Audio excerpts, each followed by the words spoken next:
Hello,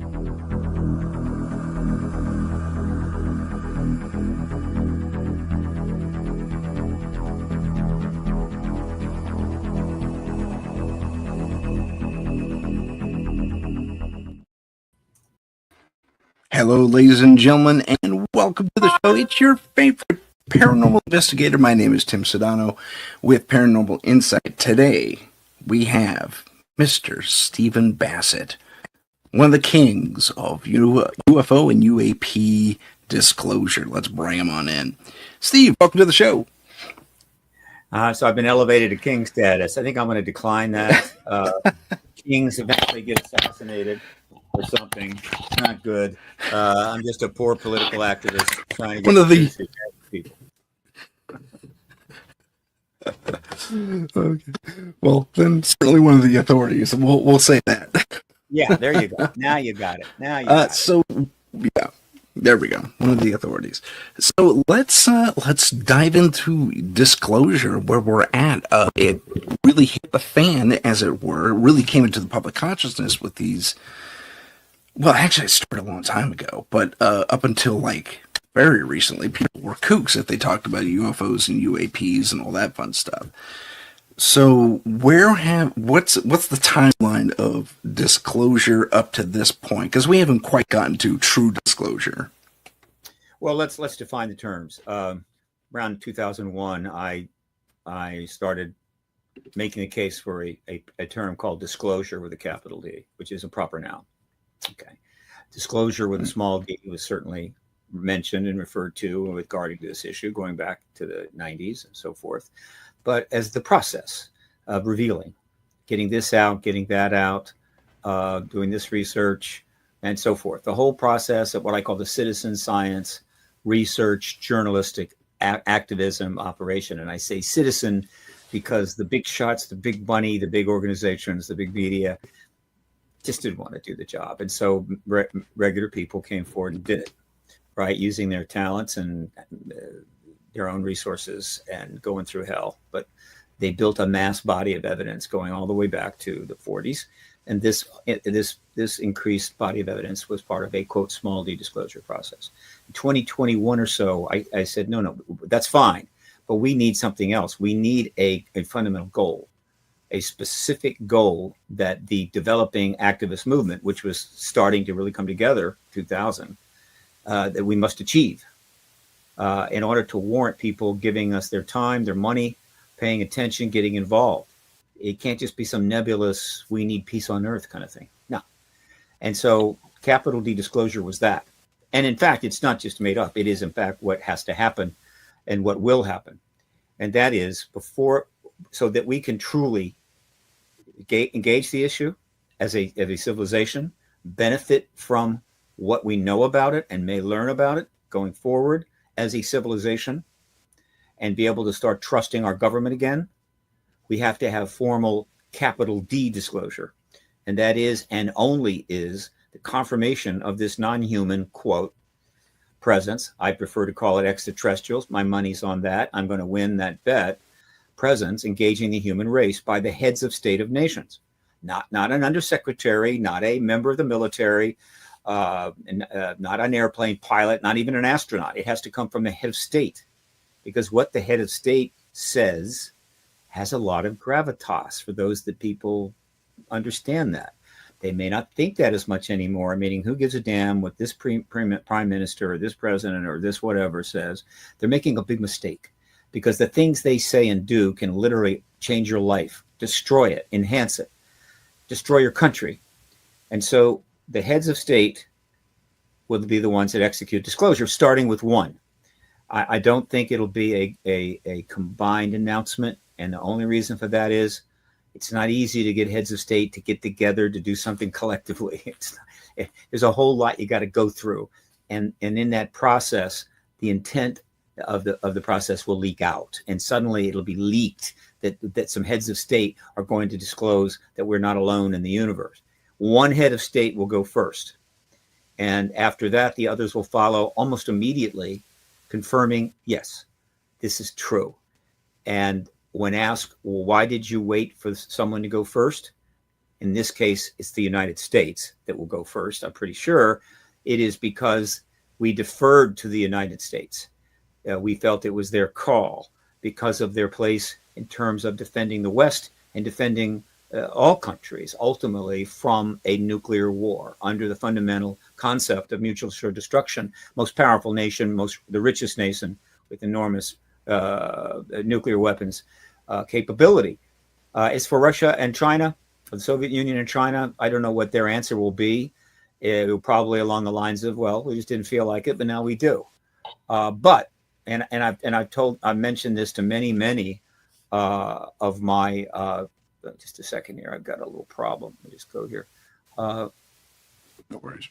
This will come back. My camera's frozen. Hang on a moment. It'll probably cycle up in a second. Yeah. Okay. It stopped. I need to put it back. Do you want to turn it off on the feed and then turn it back on, or?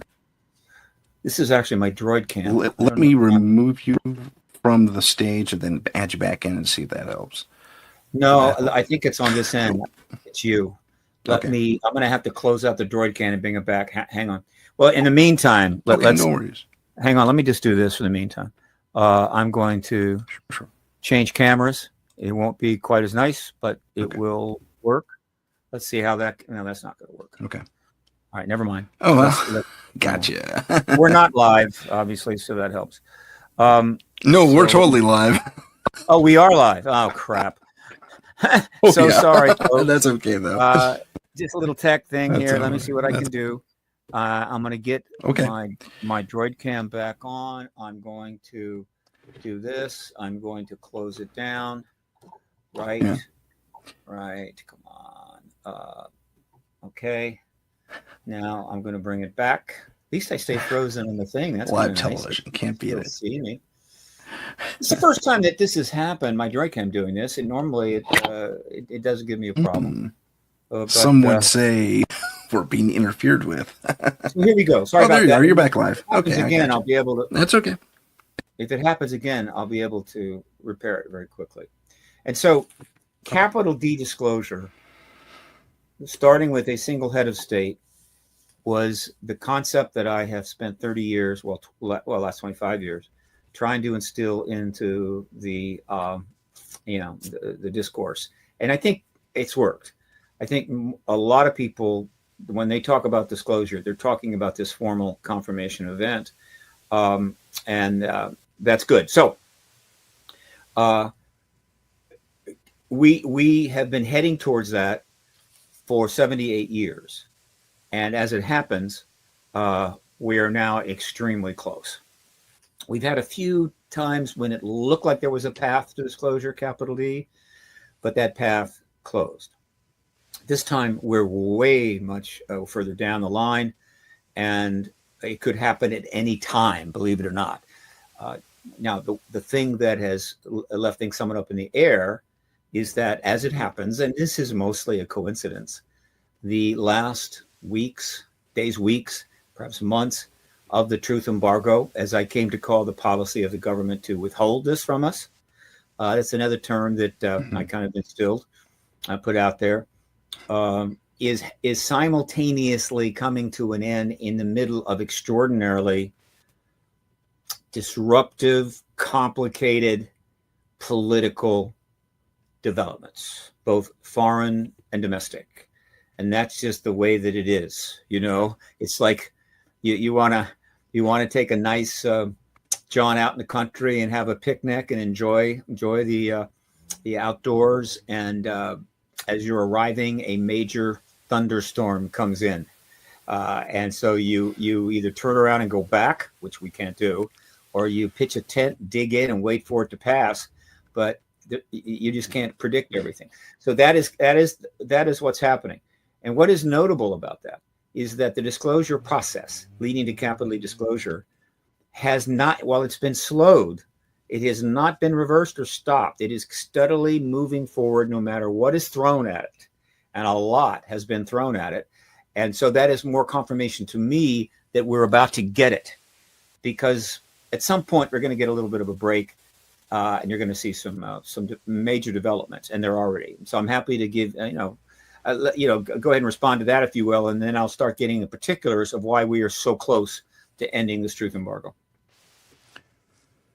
That's good news. First off, I mean, if the, as you put it, truth embargo is collapsing, and this capital D disclosure, to use your term again, is going to come to fruition, I applaud that. That's fantastic. Why would, okay? So I have the answer in my head, but for everyone else out there who maybe didn't think this deeply about it, although we have a lot of smart people in our audience, why do you think such disclosures, such claims were immediately dismissed? Was it panic by the public? I mean, are they going to use that old radio show, War of the Worlds, as an example? Because they've been using it for years, decades. They used it for a good while. It was one of many little memes that they relied on to sort of dismiss it out of hand. No, it wasn't about panic of the public or any of that. It was in general. Okay, there's a lot of little things you can point to. Even Margaret Mead's study of the cargo cults of the Pacific after the war, all kinds of nonsense.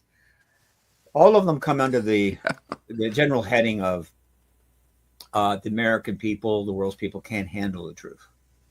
And then as the truth started coming out and the research was being done by the people, putting forward convincing evidence and narrative that this fact was absolutely true, then they added another one to that. And I say they, meaning the managers of truth embargo. It says that you don't have a need to know, right? In other words, maybe you can handle it, but you don't have a need to know it. And so we're not going to let you know it. And so these things all come under that general heading. And after 30 years in this, I can say with confidence that from the beginning, the problem wasn't the public's not need to know. It wasn't the problem the public couldn't handle the truth, even right after the war. The problem was the government could not handle us knowing the truth. And they had reasons for that, but the principal one was national security. So the truth embargo owes its 70 now 8-year longevity as a absolute lie in the face of obvious evidence worldwide every day to millions of people. It owes its longevity. Probably nothing like it has ever, I don't think anything like it has ever happened in human history. And that it has happened in the modern era in democratic cultures with journalism and mass communications ability, including the rise of the internet and social media and podcasting and everything else, is remarkable. But the reason that it did get through 78 years is the extraordinary synchronicity or simultaneity of the modern era of UAP, the modern era of ET engagement, and the nuclear arms race. These two things virtually started together. And we've come to learn that it's not that they just happen to start together. They are directly connected.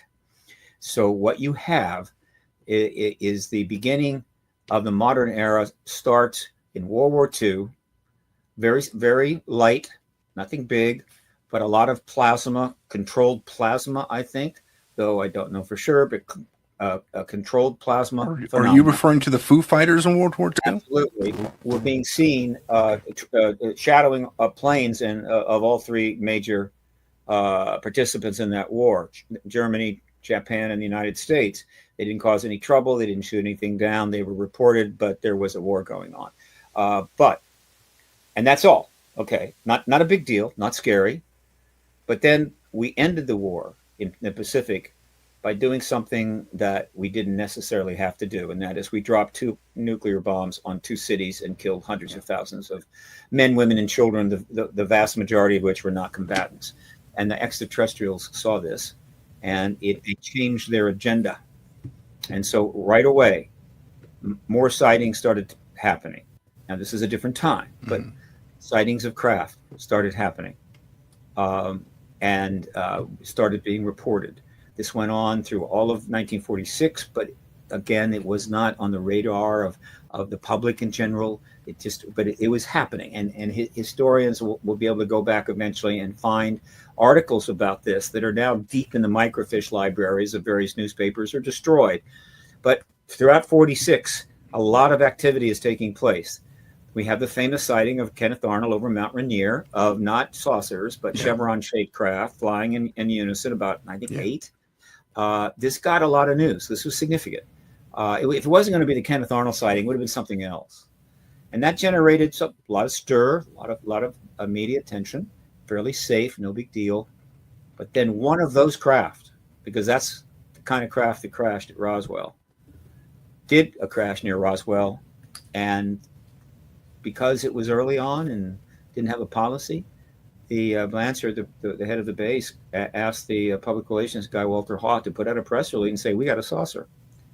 And at that point, not only the modern era of the UAP engagement of the human race gets underway in force, but the very basic beginning of the truth embargo gets underway, because the moment when Truman was told this, he immediately informed Roger Ramey to sit on it, staunch it, whatever. He didn't tell him, we must never tell the people about this. I doubt that, but rather we need time to think about this. All right, take that press release back. We need time to think this over. This is kind of a big deal, General Ramey. And Ramey did that. The same day the first press release went out, he holds a press conference and says, no, it's a weather balloon. And so at that point, the truth embargo, I guess you could say, gets underway.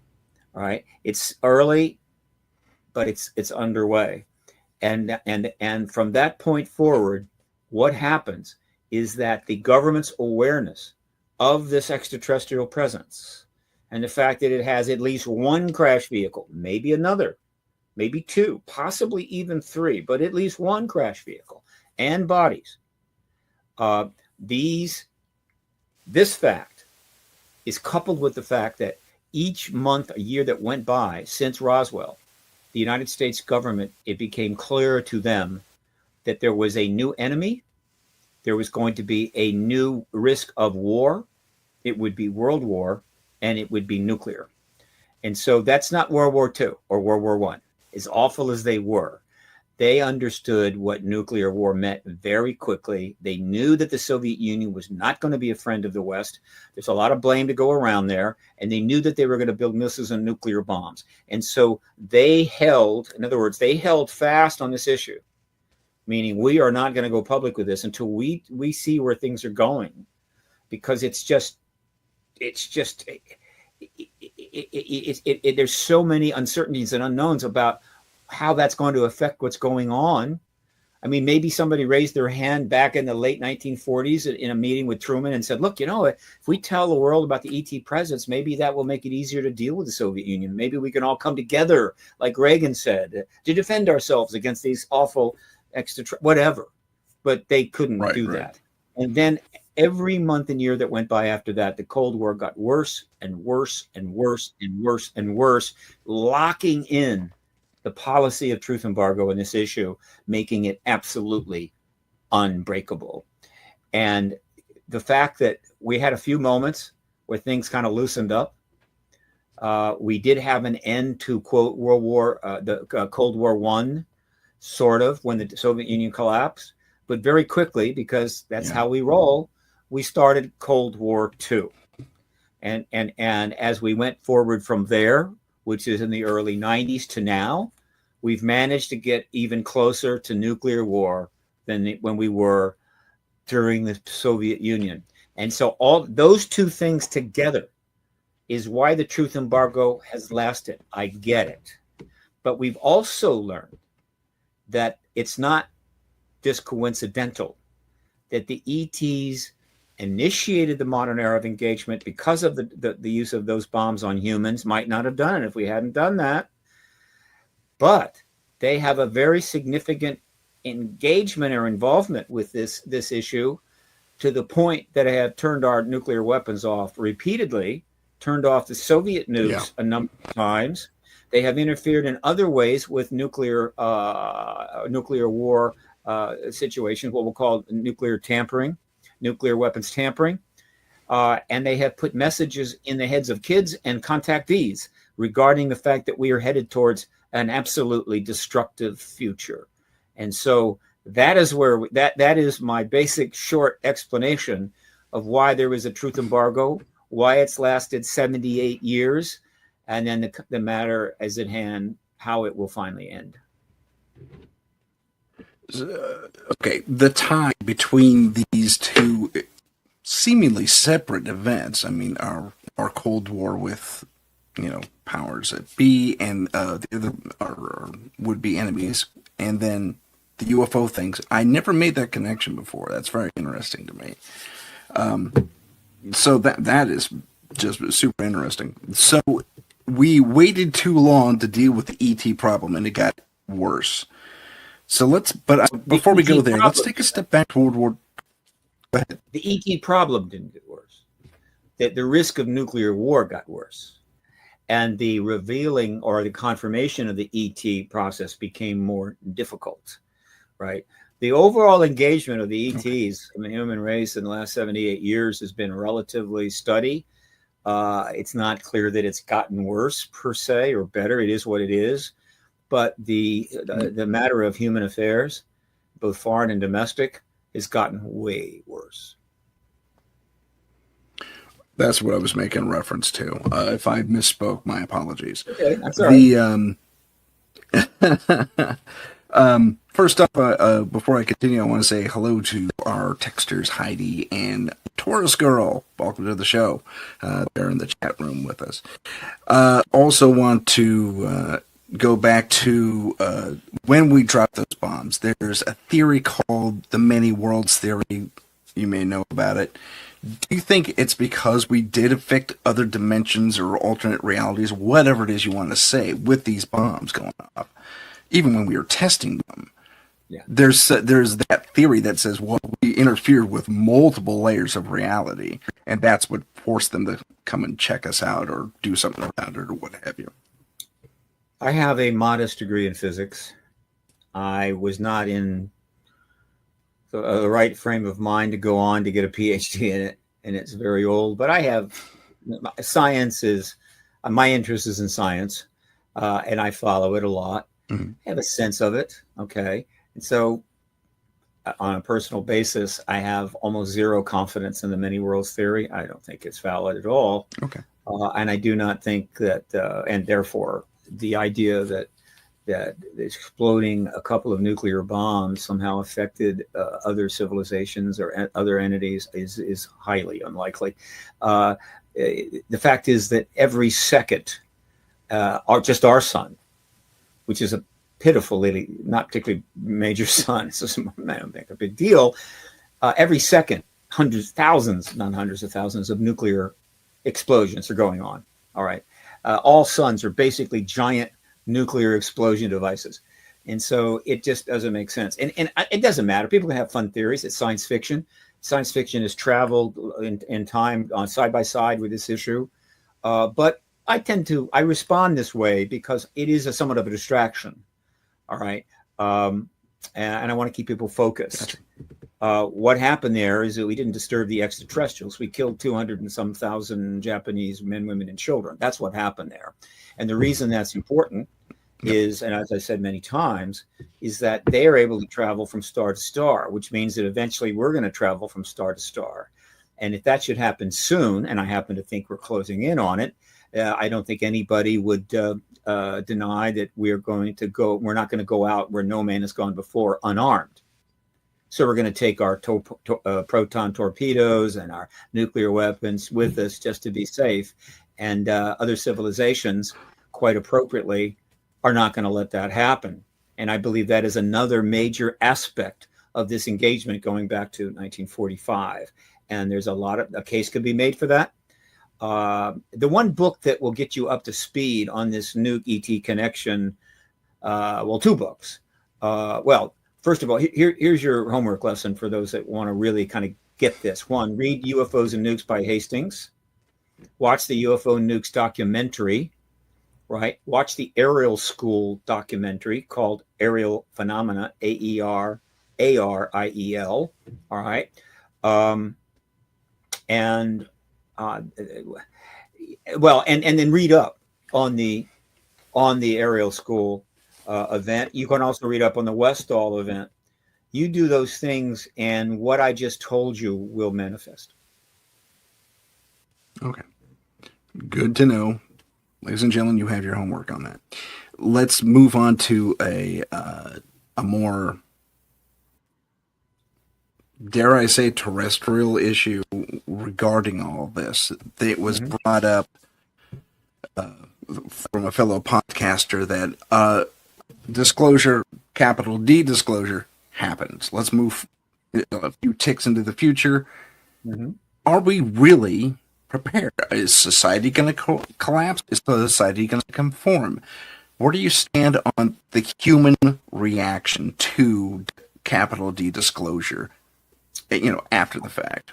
Well, thanks to the work of untold thousands of just regular people, not only in the United States, but around the world, and thanks to the highly profitable work of a lot of professional film creators, directors, producers, cinematographers, who have generated somewhere in the range of 600 science fiction films that have ETs in them, and plenty of other science fiction films that don't have ETs in them, but 600 that actually have these ETs in them. We're pretty prepared. We are very prepared. It's not going to be a shock, I assure you. Now, are we prepared for the world in which everybody on the planet that has any access to information is going to know that we're not alone? I think we are. I can give a lot of reasons for that, but why bother? Because it's going to happen whether we're prepared or not. Were we prepared for World War I, World War II, right? Were we prepared for the onset of the nuclear age, or the cars? What? I mean, pick it. I mean, it doesn't matter. There is a relatively defined way that civilizations move forward, and they move forward. They don't go backward. And anyone wants to jump out in front of this process and say, "Look, we're not ready for this. Why don't you hold?" Might as well stand on the shore of the Pacific Ocean and command the tide to turn around and go back. So it just doesn't matter. And so those that want to think along those lines, that's fine. But you need to start thinking not about are we prepared or not, but what you're going to do to prepare.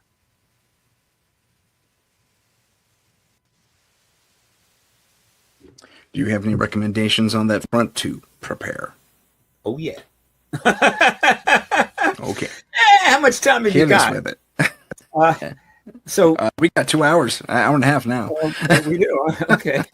Now I can do 2 hours standing on my head. Look, now that we're near the end of the disclosure process, we're seeing exactly what I expected.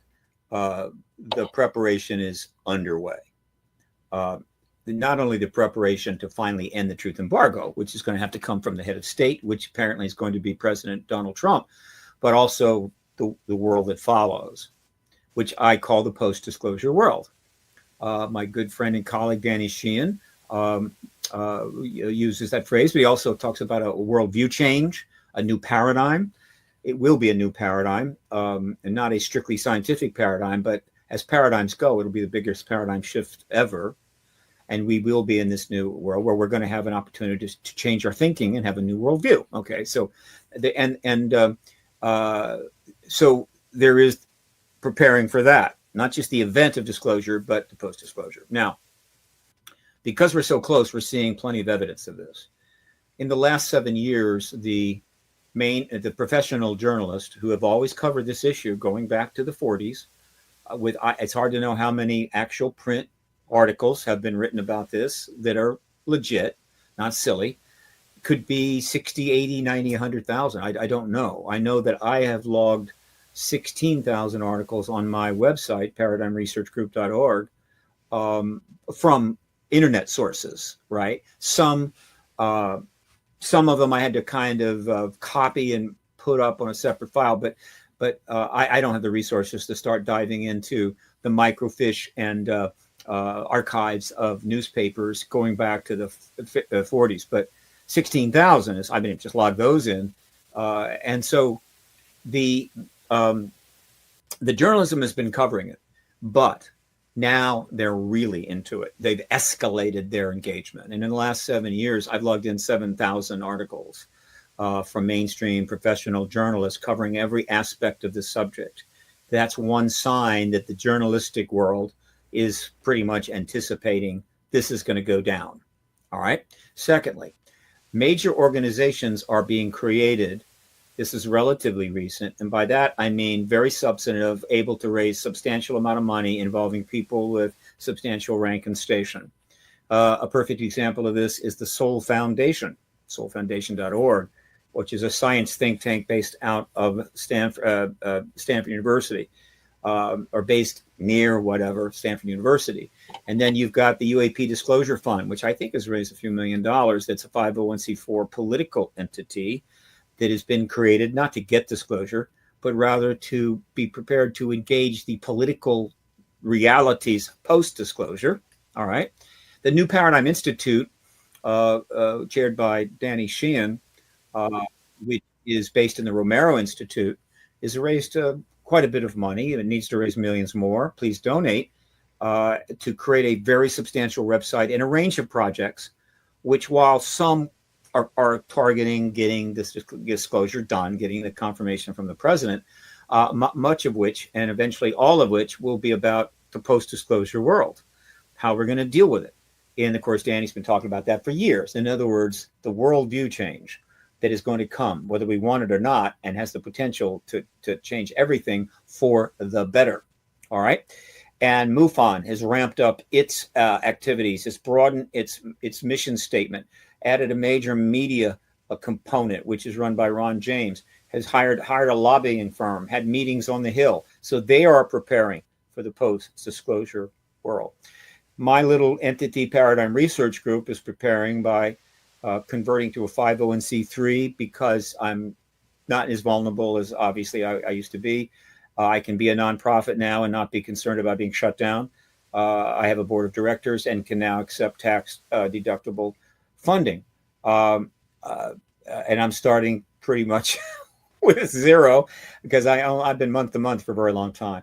I need about $25,000 from one wise and individual with foresight and resources to get my plane off the ground, in which case PRG can be fast and nimble and it can go a lot of places and do a lot of things. I have a number of projects. So I'm preparing for the post-disclosure world. I am pretty sure that major corporations are preparing for it, but they're not going to say anything about that. Whether it's the oil industry or the energy industry, you pick it. They have massive resources and the ability to get information. So they're preparing privately.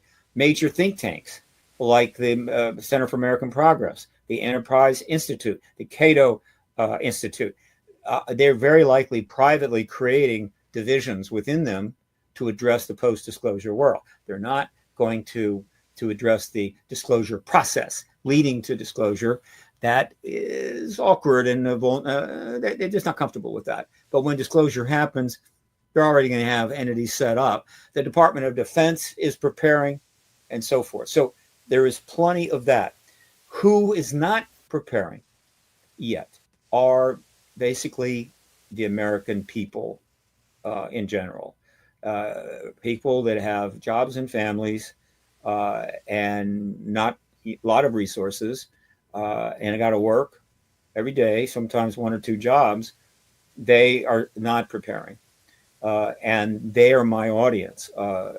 I've given more interviews on this subject than anybody living or dead as a populist political activist. And my role is to try to convey the essence of things and where things are going to people in a way that can understand it, not to convince scientists or generals at the Pentagon that it's true. They already know it's true. And, advanced disclosure. No, I'm trying to get the disclosure, and there's a lot of things I do in that regard, activist. But at the core of my activist work is simply trying to let people know what's coming, give them a perspective of what's going on in a way they can understand and not get lost down the rabbit hole, which is a rabbit hole that was dug by the United States government. It's the deepest, darkest rabbit hole ever. And in that sense, I'm doing what I can. But I'm not the only one. I mean, there's plenty of people creating docs and other things that are helping to get people information and books and so forth, and the internet and the podcast army, which is now a major development. The podcast thing is not appreciated for how huge it is. It's going to change the world. But that's why I do all the podcast interviews. So that's what I'm doing to help people prepare as best they can to benefit in the post-disclosure world. But most importantly, all of the preparation that's taking place, with the possible exception of the Department of Defense and other aspects of the military intelligence complex, is about one very important matter. If American people and institutions, companies, entities, and all of that will have a decision to make, actually they need to be making it now. The post-disclosure world could transform civilization and the human race. Do we want it to be simply remade like the pre-disclosure world by the same people that put us where we are now? Or we want to use this opportunity to remake it in very different ways so that it is much more less destructive and helpful? Do we want the old world to just move into the new world and take it over? Or do we want to change? This is really at the core of this transition. It's not just a paradigm shift of huge proportions. It is an opportunity for 8 billion people in 200 countries to decide, are we going to change our path, or are we simply going to destroy the environment and ourselves and leave that catastrophe that the ETs have been putting in the minds, contactees and school children, for the last 60, 70 years? Lots to think about. I mean, how do I put this?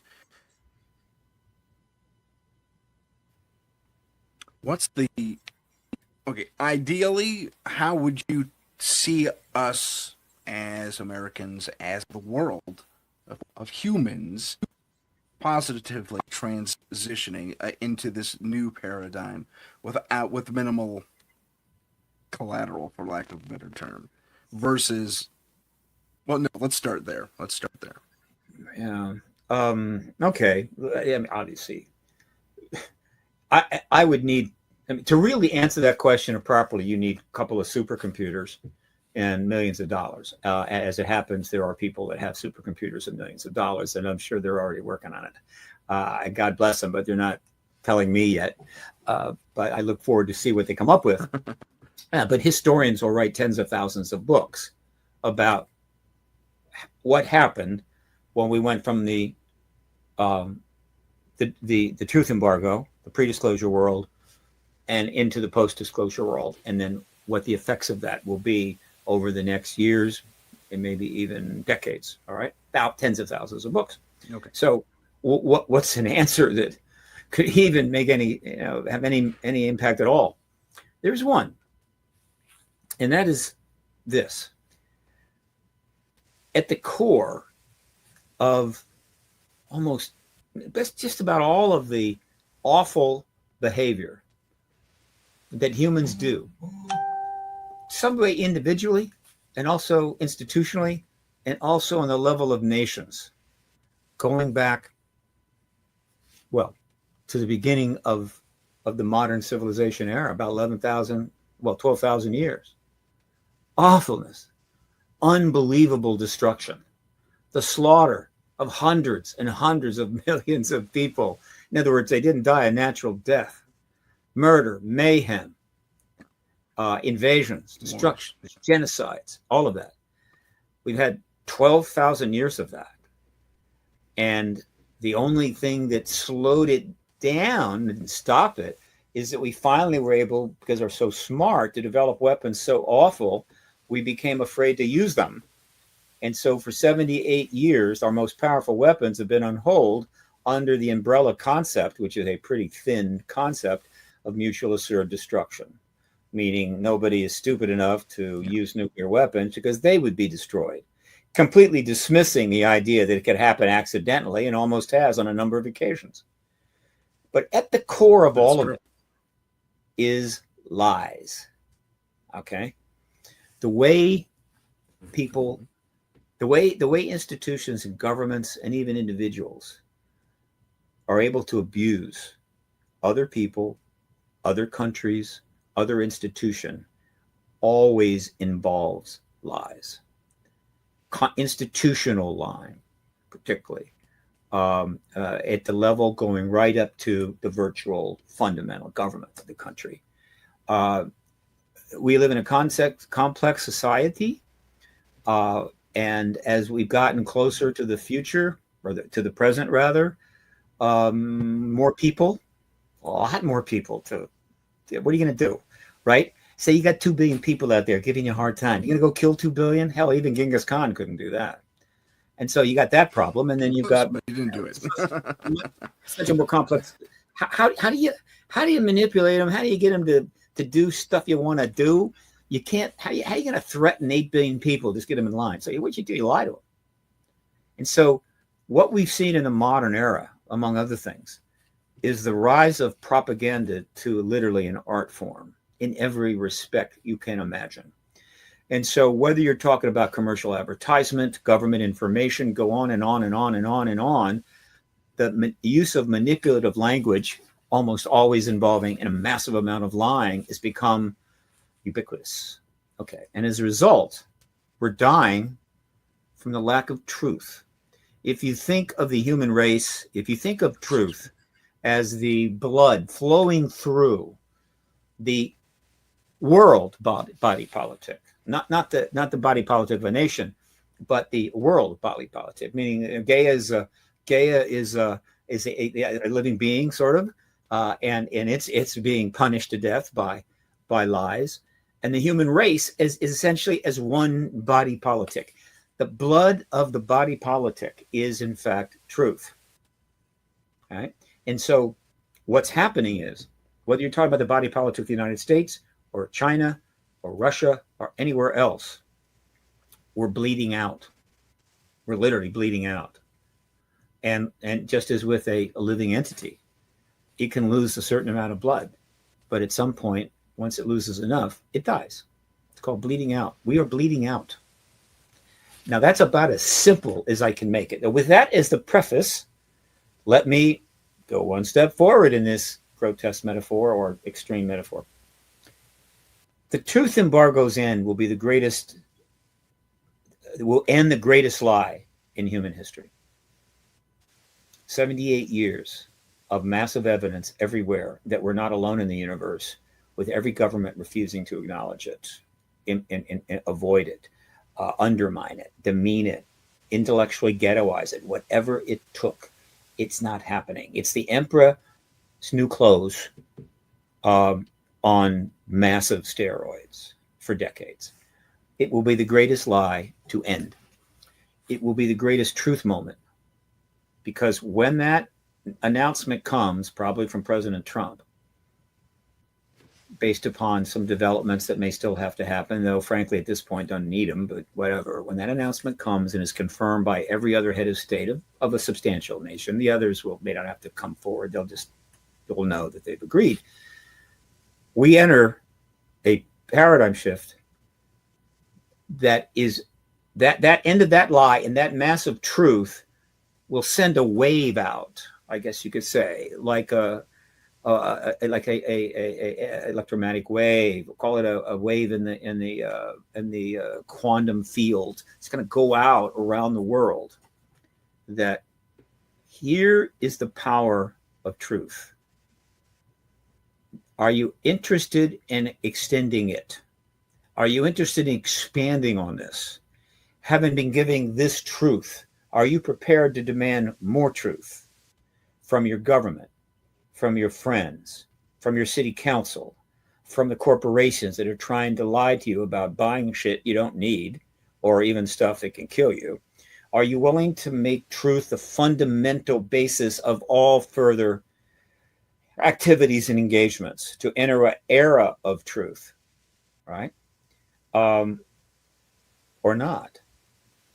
And if we do, it could catch on. And let me give you an example. there are some politicians, I'm not going to name names, who have been involved in the intense political stuff going on, who have been, like almost all politicians, part of the political propaganda reality where you don't just tell the truth to people, you tell them what you got to tell them to get elected, or to support a particular agenda, right? And everybody does it. But some of these politicians decided to engage this issue directly and simply go in front of the cameras and tell the truth. When prior to that, most people felt, particularly people of influence and power, whatever, like, you can't do that, right? It'll ruin you, right? There have been people who have done this, believe me, but nobody in the way that we've recently seen it from sitting members of Congress. And I know for a fact what happened is that these members of Congress started getting a very substantial amount of emails and letters and Twitter tags praising them mightily for doing it. Thank you for telling this truth. Thank you for doing this. And they found that quite invigorating. They, get a lot of hate mail. There are not too many politicians that don't get hate mail or hate tweets or whatever. And suddenly they're getting a very substantial amount of appreciation, very specifically, not for having this position or that position, but for simply telling the truth. And they have responded positively to that. If we enter an age of truth and it gets some momentum, there's a lot of people out there, a lot of companies, a lot of institutions that are going to learn pretty quickly when you tell the people the truth, they like that. They appreciate that. They will praise you for that. And if you tell them more, it only gets better. In other words, you don't have to lie yourself to riches. You don't have to lie yourself to power. You don't have to lie yourself to get friends. Tell the truth and be authentic. You'll do just fine. This seems like so trivial. It isn't trivial. We are, in the matter of truth, as the blood of the body politic, we are bleeding out. As a matter of what people are desperately looking for, because the truth, is not simple, right? It has to be verified. But what they are definitely looking for is authenticity, which is another version of it. Authenticity is another level of this. And I say, and it's not quite the same, and here's why. You can authentically lie. Authenticate. There are people that can do this, and they're some of the most dangerous people in the world. They tend to be sociopaths. In other words, you could tell an absolute lie and be so authentic that people are just, but that's why authenticity is a little tricky. So but still, it's like, but authenticity, meaning you are being told something that is true, and the person is being as authentic about it as they can be. In other words, you can tell the truth and use it to manipulate people. It's the truth, but you're manipulating. There's a sub-agenda and all this kind of other stuff. What people want is just tell me the truth, be authentic about it. I'll decide what to do. Authenticity is really scarce. And when somebody has it, the rewards can be extraordinary. And let me give you a simple example.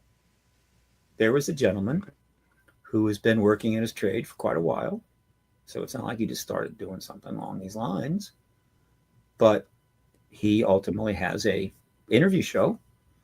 It's hard to know these days what's a podcast and what's a podcast broadcast or whatever the hell. But let's just say it's streaming one way or the other, right? And he has tens of millions of followers and has earned hundreds of millions of dollars. Why? Because he lies better than everybody else? No. Because he is authentic. And even though there are people out there that have completely different lifestyles, don't view the world the same way, don't dress the same way, they have different backgrounds and everything else, they watch this man because he is authentic. And the desperate need for authenticity worldwide, but certainly in the United States, is palpable.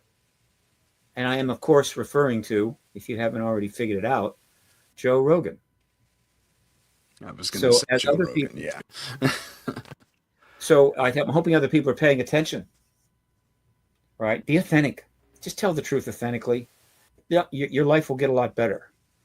But that's the same thing for corporations. It's the same thing for government agencies. It's the same thing for governments, the military. You pick it, right? So if somehow the ending of the greatest lie of all time and the most profound paradigm shift in history is able to shift a major portion of the world, individuals, institutions, and governments, say shift or make them aware about how authenticity and truth could transform their lives, their goals, and the planet. If that happens, then we might just be in a very different place 10, 15 years after disclosure.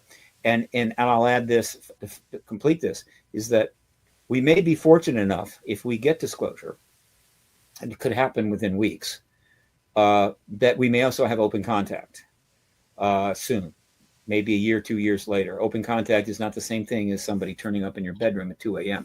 And thus there's a dialogue going on that definitely not. you're informed about. And that is another level of, how would you say, paradigm shift. And that may help to stimulate reordering our priorities and our behavior so that we do not have that nuclear war. We do not destroy the environment. We do not conduct another 100 genocides or another 50 proxy wars and kill hundreds of millions and more people while making billions of people miserable going forward into the future. That's about as simple as I can put it. Okay. No, that's lengthy, but nonetheless perfect explanation, I think. Perfect. Don't say perfect. Let's talk briefly. Go ahead. Well, okay, fine. Succinct and definitely relatable explanation. Or somebody will tweet later that Bassett said he gave the perfect explanation. You know how Twitter, you know how tweet things work. Well, I'm not Joe Rogan big yet, so maybe it won't happen yet. No. Everybody is a player on the internet. Let me ask you an interesting question that kind of speaks to the roots of what got you into this, and I'll let Taurus girl ask the question for me. She asks, I'm sorry, I called up the wrong one. Have you seen or experienced a UFO yourself, and could you tell us about it? Nothing. Absolutely nothing. Okay. There was a couple of times that, me, to be honest. I was at the ranch up in Washington, Gillibrand's ranch. I was out there, but nothing. And then a bunch of us went to dinner, and while we were at dinner, apparently something happened. Missed that. I was up talking to a group up, I think in, I don't know, Upper New York, Connecticut or something.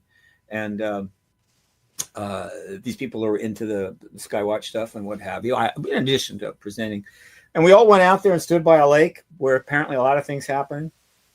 Nothing. Finally, it was so cold, I left. Later, I was told, something came up. Was that really cool? Okay. But no, I've never had any contact whatsoever. Anything, even a paranormal. I've never really been at a paranormal event, frankly. And okay, I'm not sad about that at all, because by not having anything like that how would you say, very profound and impressing thing is not a factor in my work. In other words, I'm not biased toward the issue based upon this powerful, maybe emotional event that happened to me. It is that keeps me grounded, makes it easier for me to stay in the middle where I need to be and approach it from a more grounded perspective. Gotcha. Taurus girl and I, and probably everyone else listening to one degree or another, I will put her statement up. She says, yes, I think the people knowing the truth is going to go down quite well. Here's hoping. I think so. I think so. I don't think we're a bunch of panicky animals like we were maybe back in the 20s when the whole War of the Worlds radio show was on the air and people ran out and shot water towers because they thought they were aliens. You know, Well, we've first of all, we've definitely moved beyond that. if you do some research on it, you'll find that the amount of people that got upset was really not that many. Okay, that's point one. But it was Yeah. obviously just blown up by those that wanted to scare people. All right. And the second thing is, this wasn't the United States government confirming we're not alone in the universe.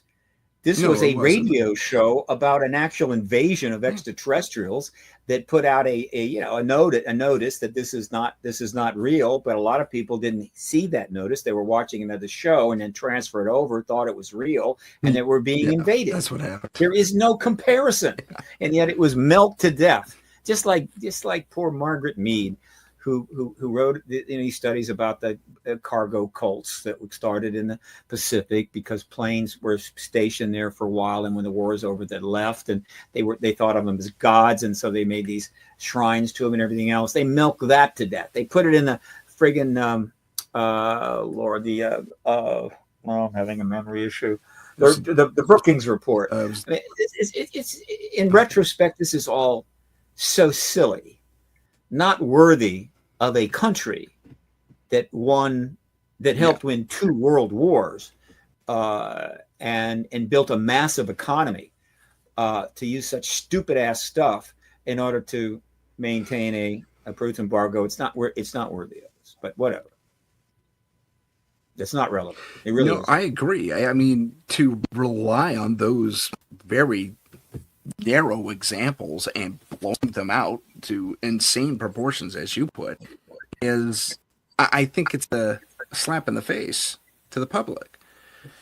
You know, we're not that stupid of a people at all. Yeah. Now, let me give another example. So I agree with Taurus Girl. Yeah, let me give you 911. Say again. When 911 took place, Okay. the American people had a fairly nuanced reaction. They were not happy and they were angry without question. All right.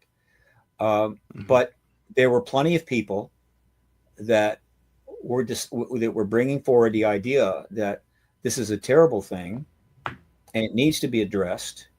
But let's be careful. Let's think through this. We have a massive amount of sympathy around the world toward the United States at a time when there's a lot of people out there that don't like us at all, and that we should step back. It wasn't the American people really that reacted inappropriately to this. It was the government that reacted inappropriately by launching multiple invasions based on lies, creating a catastrophe. All right. And so I am less worried about the American people's reaction to the truth embargo than I am the government's reaction to the truth embargo. But having said that, I think it's going to be okay. All right. Now, we could have the truth embargo could end on next Wednesday. And then a week later, suddenly the DOD comes out with a proposal for a $2 trillion weapons buildup using information from captured vehicles in order to protect ourselves against the rest of the galaxy. That would be an inappropriate response. Is that possible? Yeah.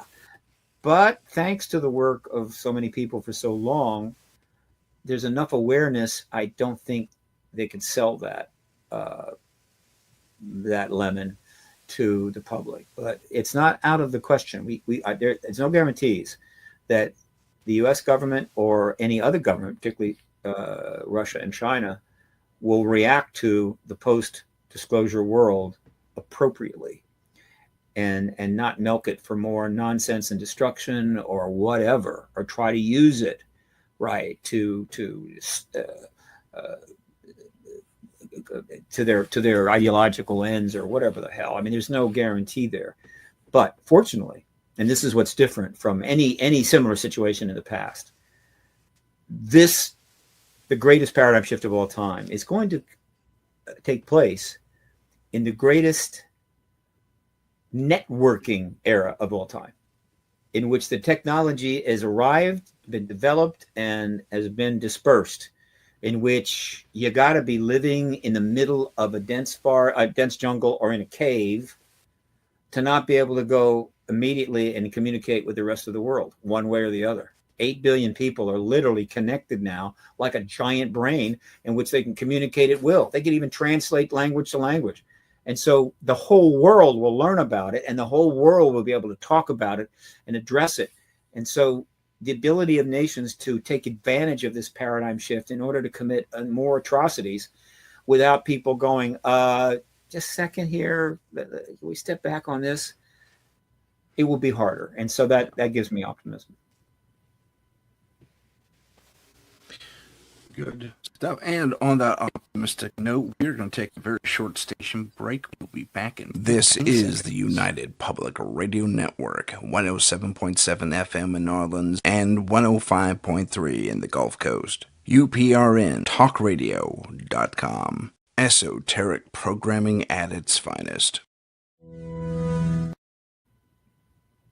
And we're back. So, we have a positive outlook on capital D disclosure. Fantastic. Yep. I'm all for it. Something popped into my head. Do you, and I kind of foresee this happening because there's some, I'm going to put it out there, I'm going to say childish reciprocity between the major superpowers on this planet. Reciprocity, I think I used the wrong word there, but I foresee where, be it Russia, be it China, be it anyone else who is in the superpower realm, as the United States is, are going to say, well, we were telling the truth for years and years. Wow, our disclosure movement didn't mean anything, that type of thing. Do you foresee something like that coming to play? Not a problem. No country has confirmed the extraterrestrial presence. A limited number of countries have engaged it. Okay, number of South American countries. Japan has a lot of interest in Japan. Some research. China, there's a lot of people in China that are researching it, involved in it, and there's a lot of people in China. The government is not really given them a difficult time, as far as I know, and the subject was relatively available and researched in citizens in the Soviet Union, and then in Russia. There was a development of some substance out of France. Those have happened, but no country has come forward and confirmed the extraterrestrial presence. Now, there have been citizen actions. Okay, so absolutely, right? I mean, I've got supporters all over the world. So there are citizens in other countries, and I can assure you that post-disclosure, PRG, and I think other entities will more than acknowledge that. I mean, we've been more than happy to start pointing out the people that were working on this in Brazil and Japan and whatever. I mean, hopefully we'll try to acknowledge them. In fact, one of PRG's post-disclosure jobs, assuming I can get some reasonable money to fly this airplane, is to help ensure that everyone that has been doing this work throughout the truth embargo gets as much acknowledgement as possible. My website is devoted to a lot of that. I've got a section on my website. Why don't you give us that website real quick? Can you give us that website real quick? ParadigmResearchGroup.org. Yeah. Or Google my name, Stephen Bassett, but ParadigmResearchGroup.org. There's a section on there. Okay. Hang on. Is that do a little sharing? Wouldn't hurt, right? Let's do a little sharing. Let's see what we can do here. What is that? Let me get out of there. Let me go here. All right, just a second. I'm looking at a big screen. That's why I'm turned away. No worries. Exit. Oh, I got to exit full screen down here. No problem. Right. I could do. Okay. And then I'm going to go here. Sorry. Okay. And then I'm going to go here. Right. By the way, this is the front page, and this is a statement of where PRG is, and there is a donation module right here. Okay. Okay. At least it's supposed to be. I can't see your screen. Okay. It should be working. There it is, right? Where people can. No, I don't see it. Yeah, there it is. No, you're not seeing it? You have to do. So when No, I have your I address scrolling across the bottom. haven't done the share. I'm so sorry. Oh, Oh, it's okay. Go to present and hang you on. Oh, I can know how to do do this. that. I forget. So I got to go present, and I got to go share screen, and then I got to share. Which one do I do? Screen sharing. No, screen sharing works best on a good computer. I got it. Yeah. Okay. Share screen. All right. So Chrome. let's see. Yeah. I'm gonna go to. Come here. Well, yeah, there we Well, go. I have the address up on the scroll That's all right. right now. So, It's on the text. so yeah, this is the donation page Okay, for here it comes. PRG. A little promotion there, but here is in fact what I want to show you There it is. under Okay. projects, ongoing, print media archive. I don't mean that. I'm sorry. Projects ongoing and in memoriam. Okay. So what this section is, is been set up to acknowledge the people who have engaged this issue.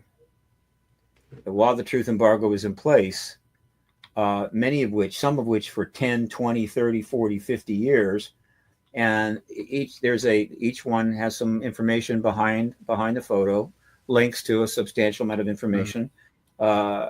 Some case, as best I can, and I think I'm up to like about 120 individuals that have made I consider to be substantive. Now I know it doesn't have everybody, and I'm open to suggestions at any time, but these people can't be forgotten, right? By history, just because the government said it was all not true, and they were doing it anyway. The idea is, well, the government said it wasn't true, and you wasted your time, whatever. No, they cannot be forgotten.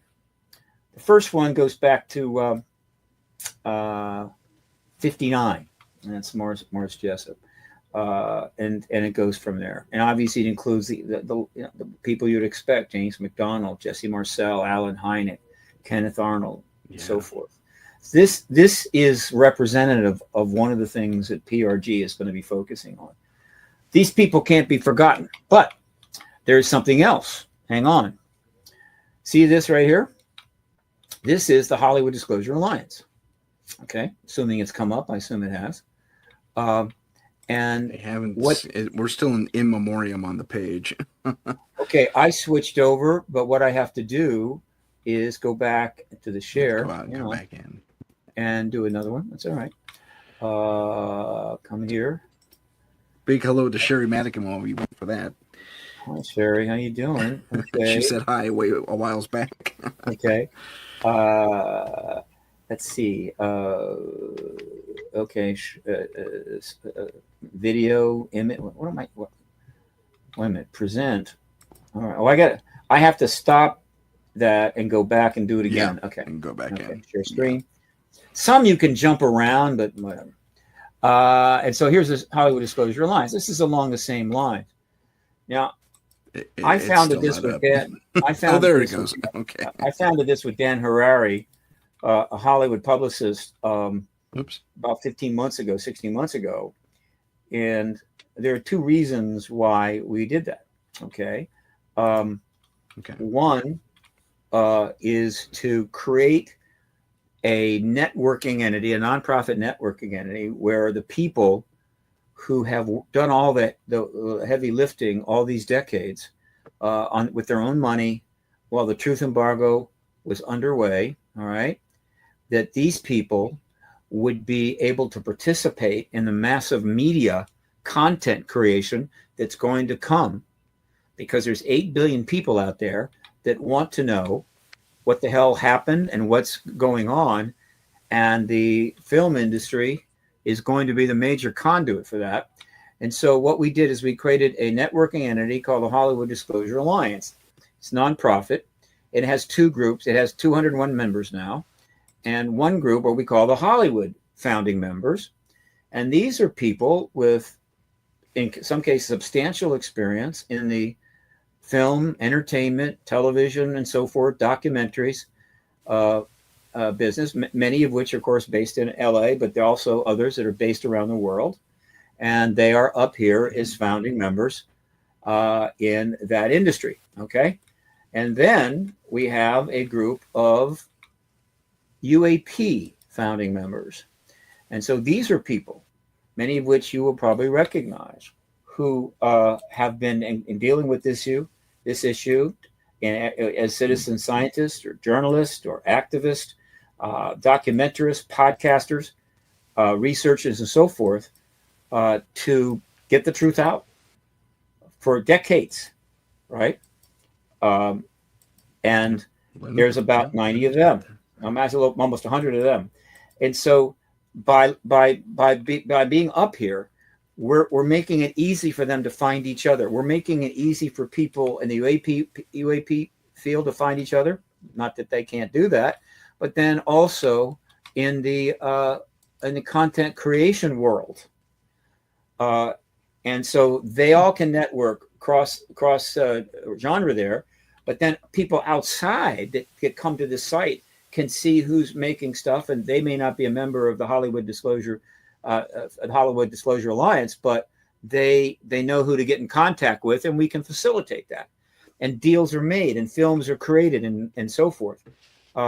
We don't make any money. HDA doesn't make any money. All it does is help people get together. We are able to do our work based upon funding, 501c3 tax deductible funding. And we're looking for about $25,000 from a person that sees the wisdom of this, and we can start doing a lot of stuff, holding various events and so forth. And so this all comes under the heading of making sure that the people that did all the heavy work are not left behind as we move into the post-disclosure world. And that is one of the things I am most committed to in my activism. And I'm not going to stop that. So I bring it up for that reason. The other thing that I want to mention while I've got the share up, and I think I have to go back again. Hang on. Do this. Something happened is going on right now, which is a major deal. Let me do that. I'm going to go present. And I'm going to go to share screen. And it is this. Proper hello to Howie Odell while we're doing that. It is right here. This is a big deal. Okay. This is an article that came out yesterday in the Hollywood Reporter. It is a very extensive article. Okay. Very extensive article. Everybody summarize what's happening? I will, yeah. Just want to show how extensive it is. Okay. All right. Everybody in Hollywood, in LA, in the industry reads the Hollywood Reporter. And what this article is about is that a major documentary is going to premiere tomorrow at the SXFW, South by Southwest Film Festival in Austin, Texas. It is called The Age of Disclosure. All right. It is a multi-million-dollar, 2.5-year documentary that is produced by a Hollywood longtime pro who has been involved in major films by the name of Dan Farah. It will have 35 high-level witnesses, people in government, politics, and so forth, packed together in a very high production value event. And it has already received millions of views to the trailer, which you can easily find. Just go Google The Age of Disclosure trailer, and might very well become soon the first documentary on the UAP issue and the truth embargo to ever be given broad, full out, big screen distribution. That's never happened, right? Because the film industry understood, make all the sci-fi movies about this you want, make billions, hundreds of billions of dollars, but do not put a documentary challenging the truth embargo up on the big screens. And they have gone along with that for all these years. But that's about to change. It is a very significant thing. And so it will eventually premiere in LA, and we're following it very closely. One of the people in the film is Bob Salas, one of the witnesses, firsthand witnesses to the shutting down of our nukes, which extremely pleases me because Bob Salas is, and along with several other of the nuclear weapons tampering witnesses, are slated, certainly kind of on deck, to testify at the next House Oversight Subcommittee. We hope. I mean, it's definitely possible. They're in the works. So these are the kinds of developments. So go find this article and read it. And this article about this movie will tell you all you need to know how close we are to disclosure. So let me get back here. Come on back. And I may have to share some more stuff. You never know. But that's just a taste of what's going on. But that's not all that's going on, Tim. There's so much happening, I can barely keep up with it. That is, well, that's phenomenal. I mean, this producer actually put this out there against warnings, from what I understand. Really? Against, say, don't put it out there. And he, well, let's just say yeah. Okay, let's just say that doesn't work anymore, right? This fellow, this gentleman, Ben Harrow, has produced major films, and he was involved in Ready Player One and others. Check him out on IMDb. So it doesn't work anymore. I'm hoping that more and more people within the government understand you've lost. You just don't know it yet. You've lost. The truth embargo is basically over. We just need the final confirmation from the president. So get on the side of history, get with the program, get on the disclosure train, and don't be pains in the ass. I like the way you put that. Just saying, just passing on a message. One of the, I'm a filmmaker myself, so I may join that little thing. I'll check it out for myself and see what's going on. You're welcome. And sci-fi is my go-to. So, you want to be in the HDA, my friend? Consider it done. I just need a photo and a reasonable bio, good photo, reasonable bio, and we will get you up there. Yeah. Fantastic. That'd be fun. One of the things that was brought to mind as you were telling us about this upcoming film was some of the more secretive work that Hollywood has been involved in. And one of those things was scenarioizing. That's a horrible word, but putting forth scenarios in a fictional space that the military, if you want to call it the military-industrial complex, you can, but the military just couldn't think that far outside the box. So you got things like Red October. I mean, that was a book originally, but I mean, these authors and producers and other people fed this idea, and they actually had to get clearance after certain moments. Oh, we never thought of that. Let us do something to protect that. We'll protect the story out. And the name of the operation eludes me. But that has been happening for decades. And so a lot of our science fiction and fictional stories that you think, oh my gosh, could that really happen? Well, someone thought of it. They thought it was a potential risk, and at one point or another, the government said, yeah, okay, we got that covered. If you want to tell the story now, you can't. But it was like 10, 20, 15, 25 years later. There are books out on this. There's some books on this. Sorry, go ahead. The relationship between the truth embargo and the film industry is complicated, to say the least. And there are some books. I think Robbie Graham wrote one. There's the late Robbie Graham, sadly enough. And there's been a few others, but the full story is not out yet. But here's one of the things that what we'll call the entertainment industry does. And in this, I'll focus on films and television, which now films and television includes stream. Films and television, internet, whatever, it's all kind of one thing. Does something of importance that needs to be dealt with, and it's just not being dealt with. In other words, the government's not doing anything about it, and it just seems It just seems nothing's going to happen, and the people are frustrated and they're angry. So what the entertainment industry does is deal with it fictionally to make you feel better. All right.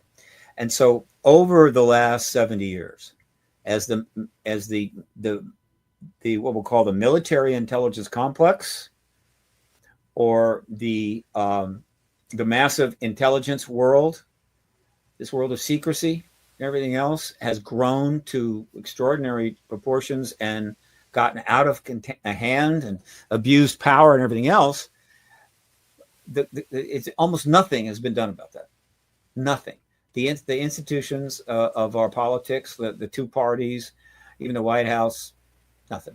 It's like they have their own little world. Richard Dillon calls it a breakaway civilization. I call it the secret empire, whatever the hell, right? There was they poked at that bear a couple of times. The Church Committee, Senator Church put together a committee because some abuses. There was the Iran-Contra thing, but overall, nothing. And so if you go and check, the films and do the search on the films, you can find scores and scores and scores, maybe hundreds of films in which the subject of the film is the abuse of secrecy by the secret state, right? Okay. Enemy of the people, on and on and on. And we see them, Matt Damon, what the hell was that thing? I forget all those series. In other words, we're seeing the deep state, or not just the deep state, I don't like that term, but we're seeing the secret world of intelligence, everything that is abusing and doing awful things being dealt with, right? And they take a shot, right? And they have to pay a price or whatever the hell. And it makes us feel better because, well, we know we can't do anything about it, but here is a fictional version of that. And it's not the only film does that in a number of ways. It is both a blessing and a curse. It is a blessing because it brings the issue out. It sort of makes you aware, that's going on. But it's also a curse because in many respects, people go, hey, that's what's happening, and I can see it, and I actually enjoyed the movie, but what's the point? I'm not going to do anything about it. They'll settle for that. They'll settle for the fictional comeuppance without challenging the government. So, but that's been going on. Now, in the ET issue, oh yeah. The truth embargo has been engaged in fictional movies plenty. All right, no question about it. And God bless them. Right. One of the coolest examples of this, and I think there are plenty that are not known about that one day we will learn about. One of the coolest examples of this involves the movie Independence Day. I have the poster right over here on my left side here. Independence Day, like so many movies, was basically a advertisement for the military, right? The Air Force and the Navy and all this kind of stuff, and just how wonderful it is, and go sign up, right? All the Top Gun films are basically advertisements for the military. And there's tons of films like Top this. Gun did that too, yeah. Oh yeah, and so not surprisingly, the Pentagon, the Air Force, or whatever, have been helpful in these films. They provide resources. They provide access to tech or access to the odd destroyer, the odd airplanes, or whatever else. I mean, they really do help out. Yeah. They actually had an office, and maybe still do, that is devoted to the relationship between Hollywood or the film industry and the Pentagon to sort of, keep the interaction going and what have you. That's not particularly big deal. Okay. However, it's not, it's not a notice that while they're providing all this cool stuff to make all these great movies that are recruiting people into the military, they want nothing to do with the how would you say, the ET issue and the embargo, right? The truth embargo. So, okay. Right. So here's the example. Independence Day is one of those kind of movies. I mean, it had it all. It was the 4th of July, rah, America and everything movie. And so the Department of Defense was participating in it substantially. And then somebody read the part in the script where they referred to Area 51 and the fact that the Roswell vehicle, that's where it was. And when someone read that Yeah. over at the Pentagon, they contacted the producers of the movie and say, we're not going to do anything for you unless you take that out. It's a great story. Interesting. And there are that story hopefully will get reinforced at some point. We need more information on that. But it came out a number of almost 8, 9, 10 years ago. And the producers of that movie, and I don't know who they are, should check, basically said, fine, we'll make it without you. And that was a message. I know that for the DOD, they're going, you telling me that they just said make it without that? And they're going, what are we going to do about Hollywood? And so that is an example. So there is this very complex relationship that we will learn about. Yeah. All of it.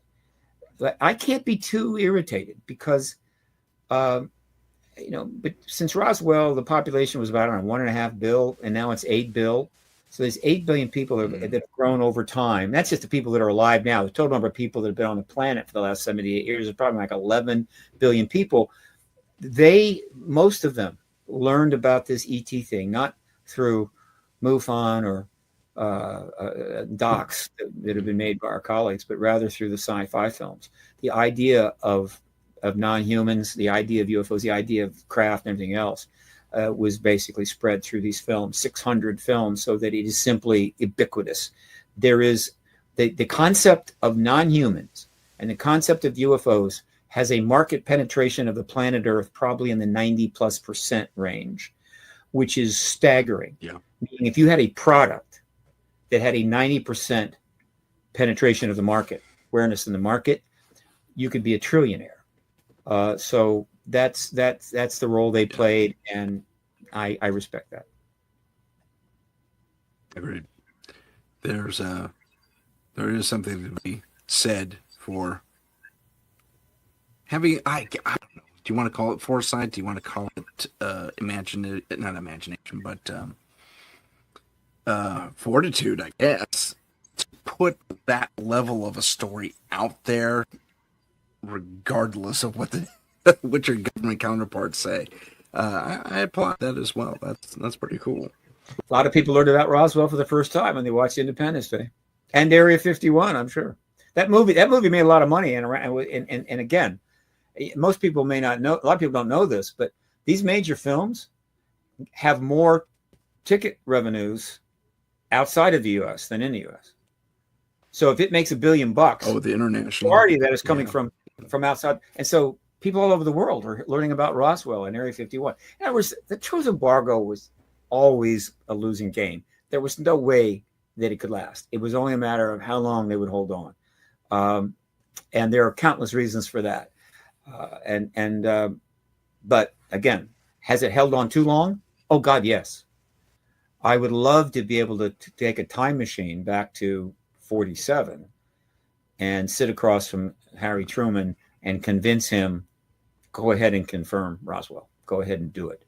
And I think the 20th century would have been very, very different and far better outcome.